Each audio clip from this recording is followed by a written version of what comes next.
Hi stationery friends, welcome to Ginger PT Stationery. My name is Sarah and today I am ready to do a little bit of an update on the pens and inks that I received from Simona of Simone. She and I, in case you didn't know, we traded pens on loan, and we both sent each other a few ink samples. And so I'm ready to share my thoughts. I've only had these for about 10 days, but I'm pretty quick to form opinions, and I think I'm ready to share. So the two pens that I borrowed from Simona are the Opus 88. I was like, that's not the name of it. That's the brand. The Opus 88 Koloro in red, and it has this orangey tan ebonite. I was so proud of myself for being right about this being ebonite in my last video. So this is a eyedropper filler. It's got a number 5 Jovo nib, and you use the this piston knob to open the valve stem, the rubber valve that's right here, to let ink flow down to your feed. Otherwise, you can close it up and your ink stays back here aside from what's already in the feed, and it makes your pen safe for air travel and things like that. Pretty good feature. If you like a lot of ink capacity, a pen like this is really great. And if you travel on planes a lot, it's really great because you can seal that valve off and you won't have those, supposedly, won't have those air pressure change, you know, where your ink all ends up in your cap instead of in your pen. So this is the first pen that I borrowed from her. It's got a medium nib. And the second is a Pilot E95S. I know I called it the M95S for half that other video, but E95S, which I should have known because it has a little E right here. Excuse me. And this pen is just adorable. It is got a medium 14 karat nib that's integrated into the body. You can see that. And so yeah, I've been using these for over a week, and I've got a few thoughts. And then I also want to share the two inks that she sent me as well, because I have some thoughts. So anyway, so let's see. I made some notes. Over the last week, I just kind of kept this notebook handy. This Koloro, I inked it up with Pelikan Edelstein Olivine, which is one of my favorite inks. A nice green. I knew how this ink behaves, and so I didn't want to put a brand new ink into a pen that I haven't used before. So I have had since the fall this Opus 88 Pocket Mini or Mini Pocket pen. This is, you know, the same brand. It has the same type of number 5 Jovo medium nib. And I didn't love this nib. I don't love this nib. Something about this nib feels,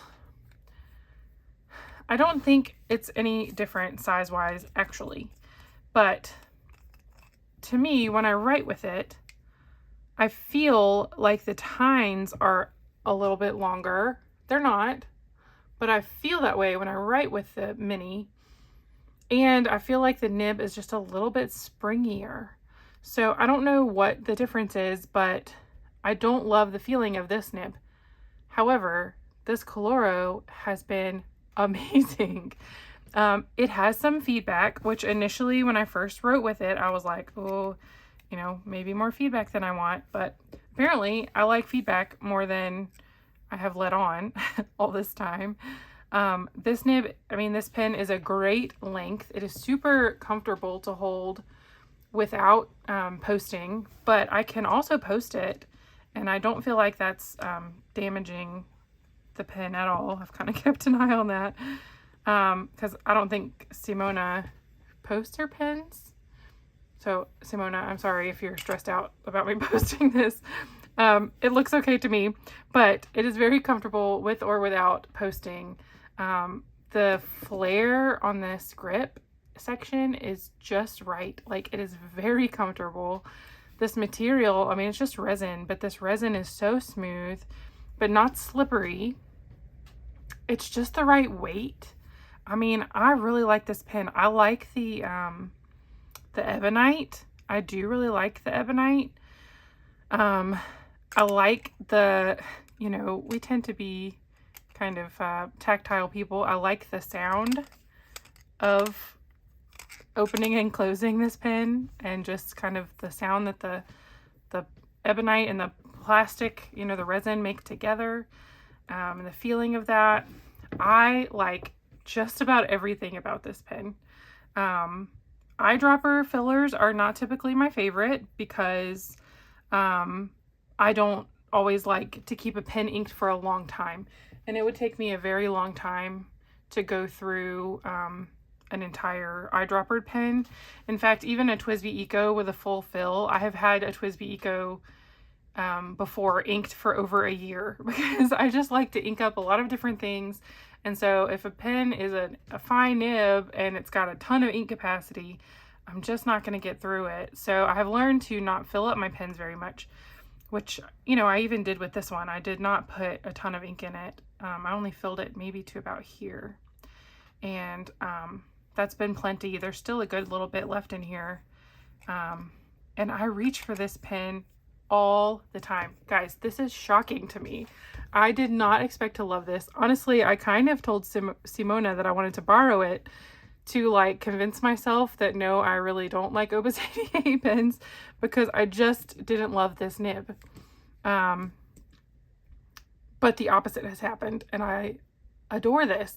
The only thing I don't love about this pen, and I kind of said so in the first video, is the colorway, but that is totally personal preference. Like, I just, red is not really my color, and, you know, this tan with the red, just not my color. There's nothing wrong with it. I don't think it's hideous. It's just not my taste.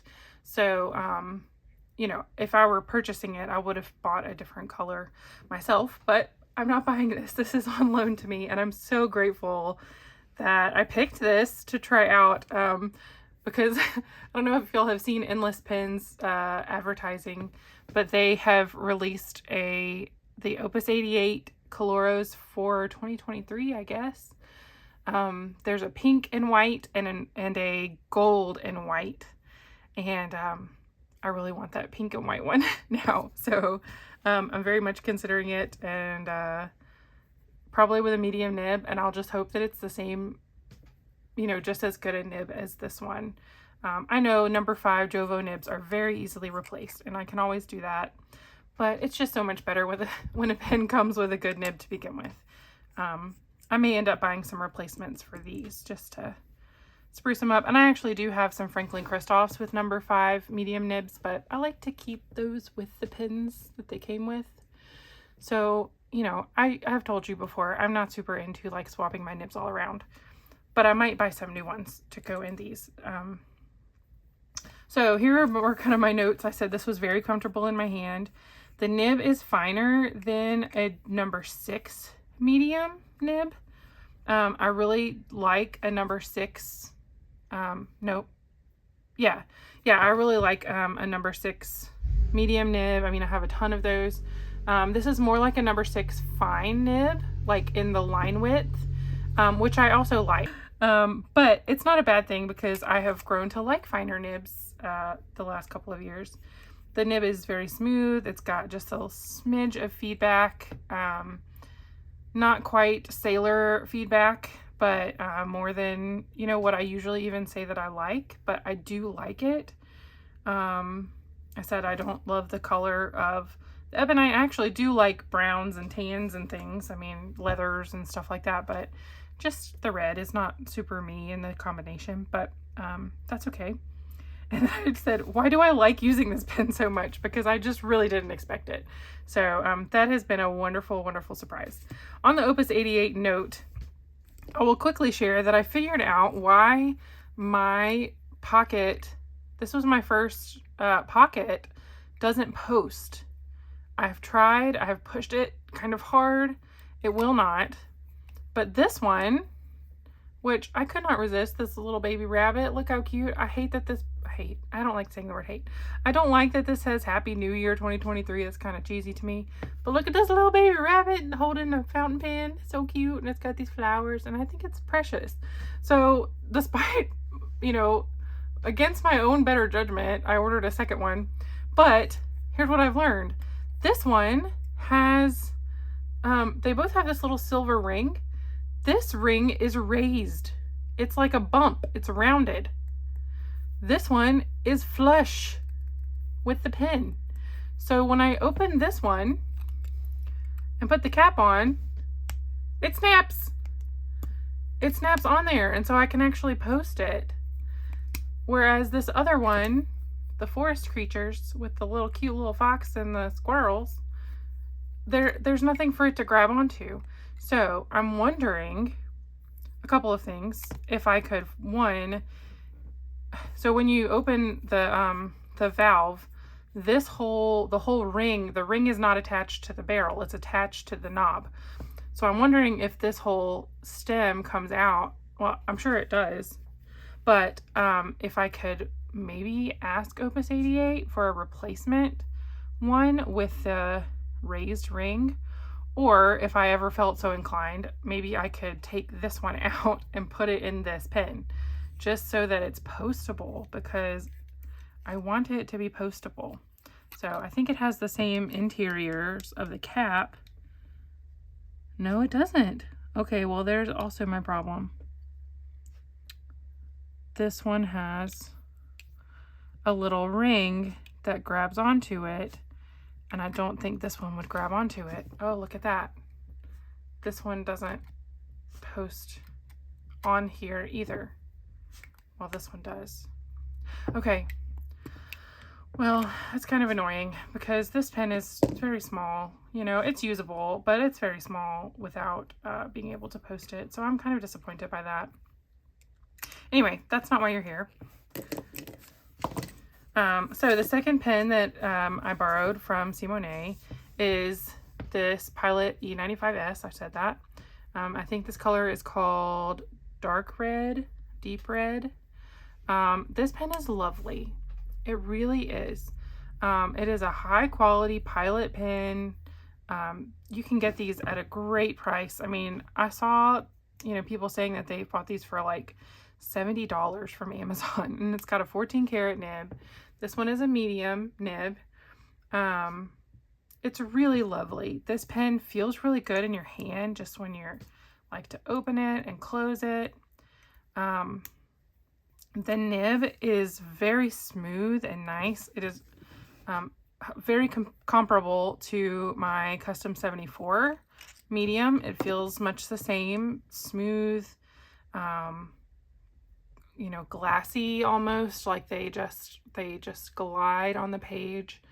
They obviously have been very well made to have the very same tip size and smoothness. Like the quality control at Pilot is phenomenal, apparently. So this is, a really, really great pen. But I'm going to be honest, I don't love using it.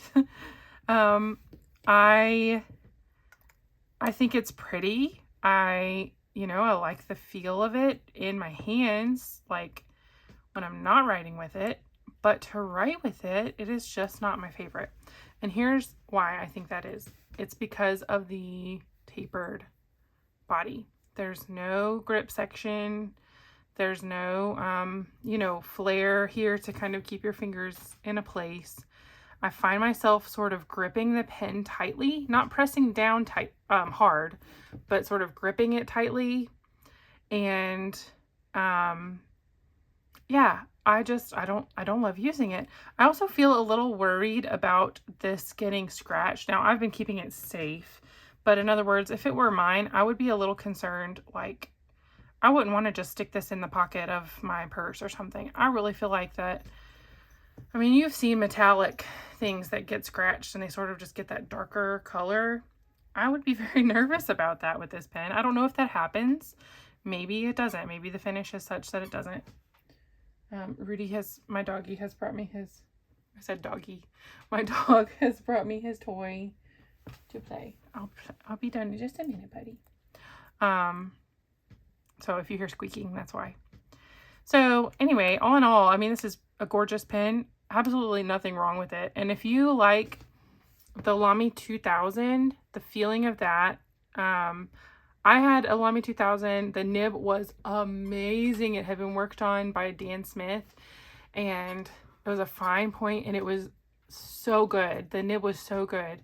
But every time I inked up my Lamy 2000, I found myself not reaching for it because of the shape of the grip, that my fingers would just slide down towards the nib, and I just didn't find the grip comfortable. It also probably had to do with that one being metal. So this one too, it almost feels a little bit too lightweight for me. It's not extremely, I don't know, I'm not gonna go get a scale right now, but it is very lightweight, and I just for some reason want it to be heavier. Probably its lightweightness is something that a lot of people love. I would gladly recommend this pen to people. I think I would. Like, I would recommend it.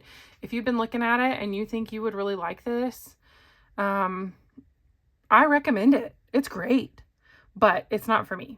So, that's my thought. So let's see. I wrote very smooth, feels nice, but I grip it tightly like the Lamy 2000. The nib on this one, it's very smooth, but I do feel like it has sort of a sweet spot. So the writing at, let me see if I can show you this. When I write at a lower angle, so when I hold the pen a little bit, you know, at a lower angle, it writes a nice, juicy, medium line. If I hold it a little higher, it becomes finer and a little more finicky. So let me just show you closely. Can you see where I wrote writing at a lower angle versus writing at a higher angle? And I'm not talking like 90 degrees. I'm talking like, I don't know, 80 degrees. It's just a little different. I said the nib prefers to be used at a lower angle. It's a little too lightweight, and I'm nervous about scratching the cap. Wow, look at me like covering all the things without even reading them. So yeah, I mean, if you have a little bit of a higher writing angle, like, it still writes, but this is something, and I'll show you this too. Here's where I sort of practiced. The top lines of each one, I wrote at a higher angle, and then I brought it down to a lower angle, and you can just see the difference in the line width. It still was smooth, you know, like, and it still writes. It just writes differently. I used Pelikan Edelstein Smoky Quartz, which is a great, well-behaving ink that is one of my favorites. It worked well on this tool paper, but the angle makes a difference. $86 is what I saw on Amazon. I saw someone else saying that they got them for about $70 before.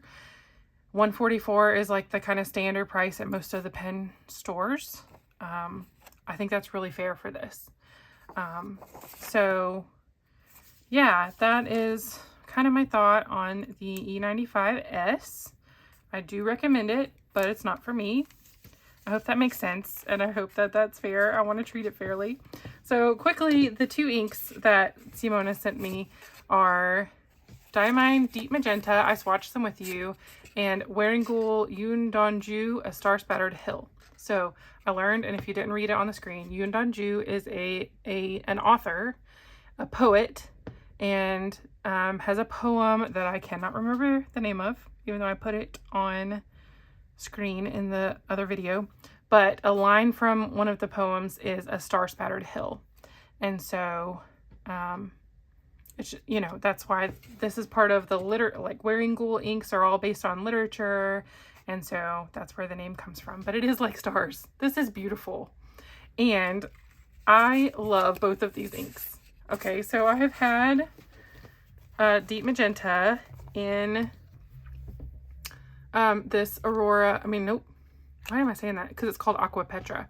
This Leonardo Furore in Aqua Petra. And it's a great match for it. I mean, a really perfect match for this pen. This ink flows really smoothly. The color is beautiful. I did use it in a book with kind of cheap printer paper, and it was a little bleedy on that paper. So that's what I wrote. It's a beautiful color. It's drier, a little drier than Cactus Fruit Eel, I think. Though I think I've determined that my Cactus Fruit Eel is just old. And because some other people have said that they love Noodler's Cactus Fruit Eel and don't have the same problem with it drying, I think mine is just old. But for now, I'm not going to replace it. I'm just going to maybe get some of this ink because I really like it. And yeah, this one's not an eel ink, you know, though I have heard that all Diamine inks are somewhat lubricated. So that's probably why it flows really well. Cactus Fruit Eel is called eel because it's specifically a lubricated ink, the eel part. Like Noodler's makes Noodler's black and then Noodler's black eel, and that's a more lubricated black. So anyway, wonderful, wonderful. I love it. I love it. I love it. And a Star Spattered Hill, I put it in this Esterbrook SD. This is the Evergreen. It's the one that just came out in 2022. I love this. It's so beautiful. The gold is perfect. The nib is great. Oh, this is the nib that I traded out for the nib in my Tortoise SD when I sold that one. And it's actually a fine nib, which I didn't really consider when I put this ink into it because this is a shimmer ink. Nope. Man, guys, words. I need to think before I say things. It's a medium nib. This is a medium nib. And you know, you think shimmer, you should put it in broad nibs. It does really well in this medium nib. This ink is beautiful. I mean, if you've been around here, you know that shimmer inks are not my favorite to use. But this one is so pretty, and it's dark enough to really be read. I mean, like, no issue. I don't know if I have Golden Barrel in here anywhere, but there's no issue reading this, you know, this ink at all. And the shimmer comes through really nicely. I do, you know, kind of roll it in my hands a little bit when, you know, to get that shimmer moving.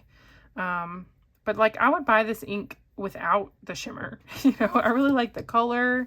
It's a good one. I think it'll go really well in my SD in Honeycomb, which is not with me right now. And coming in April, you will find out why it's not with me right now. But anyway, I said it doesn't bleed too terribly on cheap paper. I mean, you know, and when I say cheap paper, I mean like poor quality paper, because I know you can get cheap paper that is really good, like the Dollar General stuff people have been talking about. It feels wetter than Golden Barrel. It flows smoothly even in a medium nib, and several days later still works really well. 1 week later, still going strong. So, and then I wrote my little pangram.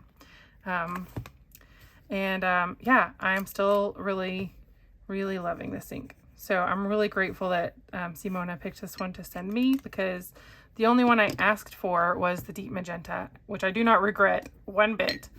And I'm so grateful she sent me this one. What was funny is that I sent Simona my fountain pen companion to see if there were ink bottles that I had that she wanted to, you know, have a sample of. And so then she sent me hers, and we had almost no overlap in the inks that we own or that we've tried. Just almost no overlap. Like, there were just a handful that she had that I also have. So it was really fun looking at that and going, wow, we have very different collections. And like, I was like, I have no idea what I wanted, you know, from her. So I was really thankful that she chose another one to send me along with the one I asked for. So here we are. I hope you have enjoyed this. I'm going to keep using these pens until Simona is ready to trade back. They still have ink in them. This one's almost empty, and I might try one more ink in it for just a few days and just see. But I don't think it's an ink issue that, you know, makes me not love it. But I'll keep enjoying these for a few more days, and then we will trade back. So she is planning on sharing hers, the pens that she borrowed from me, in April. So I don't know if you'll see a video. Well, it'll be April by the time you see this one. No, it won't. It'll be the 31st. I don't know, if she'll share it a little before April. Anyway, her April pens are going to include the 2 that she borrowed from me. So be sure to jump over to Simone's channel and see those pens and see what her thoughts are. I'm really looking forward to hearing what she has to say. She's a lot more thorough in her analysis than I am. I just kind of start jabbering and say what comes out of my mouth. So I am my father's daughter, and it gets me in trouble sometimes. But anyway, thank you so much for watching. I hope you've enjoyed this video. And if you did, I hope that you will give it a like and a subscribe to my channel. I have enjoyed YouTube so much. I've said that every time. And so anyway, I hope you'll stick around. Leave me a comment. I'd love to chat with you. Do you own any of these pens, these inks? Have you wanted to try them? What are your thoughts? I'm really interested to know. I'm really interested to hear from some people who love this pen and tell me why. I mean, I don't hate it. Like, I'm not saying, why do you like it? But like I do, I want to know other people's thoughts on this E95S because, I kind of have a stronger opinion than I expected to have. So anyway, take care, and I'll talk to you soon. Bye.